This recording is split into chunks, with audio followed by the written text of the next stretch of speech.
Hello, I'm Severin Suzuki speaking for ECHO, the Environmental Children's Organization. We're a group of 12 and 13-year-olds trying to make a difference. Vanessa Setti, Morgan Geisler, Michelle Quigg, and me. We've raised all the money to come here ourselves, to come 5,000 miles to tell you adults you must change your ways. Coming up here today, I have no hidden agenda. I am fighting for my future. Losing my future is not like losing an election or a few points on the stock market. I am here to speak for all generations to come. I am here to speak on behalf of the starving children around the world whose cries go unheard. I am here to speak for the countless animals dying across this planet because they have nowhere left to go. I am afraid to go out in the sun now because of the holes in our ozone. I am afraid to breathe the air because I don't know what chemicals are in it.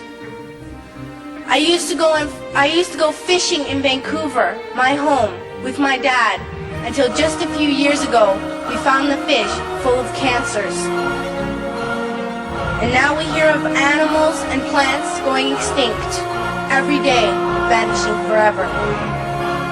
In my life, I have dreamt of seeing the great herds of wild animals, jungles and rainforests full of birds and butterflies. But now I wonder if they will even exist for my children to see.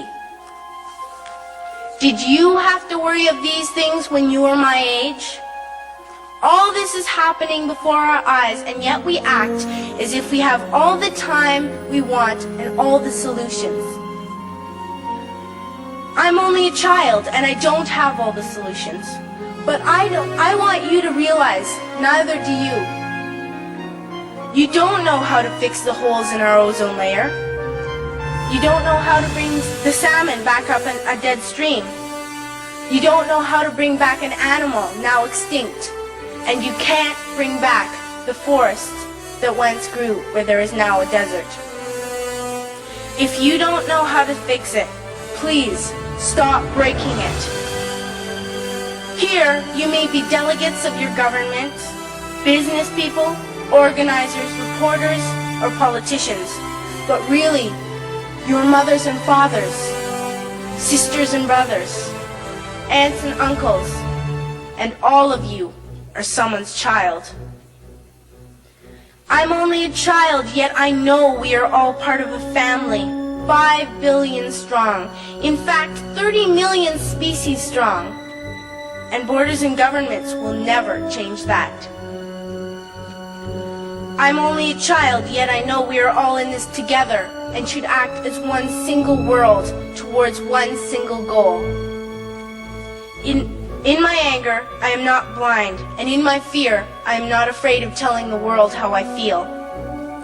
In my country, we make so much waste. We buy and throw away, buy and throw away, buy and throw away, and yet northern countries will not share with the needy. Even when we have more than enough, we are afraid to share. We are afraid to let go of some of our wealth. In Canada, we live the privileged life, with plenty of food, water, and shelter. We have watches, bicycles, computers, and television sets. The list could go on for 2 days. 2 days ago, here in Brazil, we were shocked when we spent time with some children living on the streets. This is what one child told us. I wish I was rich. And if I were, I would give all the street children food, clothes, medicines, shelter, and love and affection. If a child on the streets who has nothing is willing to share, why are we who have everything still so greedy? I can't stop thinking that these are children my own age, that it makes a tremendous difference where you are born. That I could be one of those children living in the favelas of Rio. I could be a child starving in Somalia, or a victim of war in the Middle East, or a beggar in India.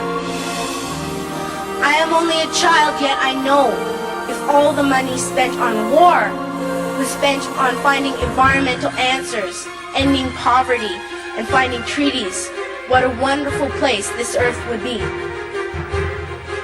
At school, even in kindergarten, you teach us how to behave in the world. You teach us not to fight with others, to work things out, to respect others, to clean up our mess, not to hurt other creatures, to share, not be greedy. Then why do you go out and do the things you tell us not to do?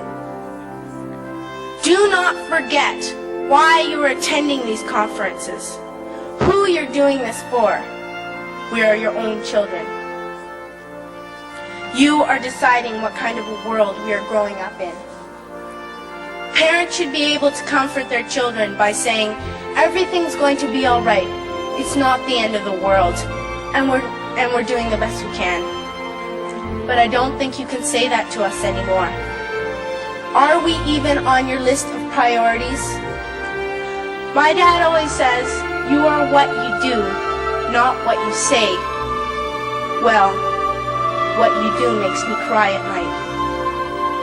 You grown-ups say you love us, but I challenge you, please, make your actions reflect your words.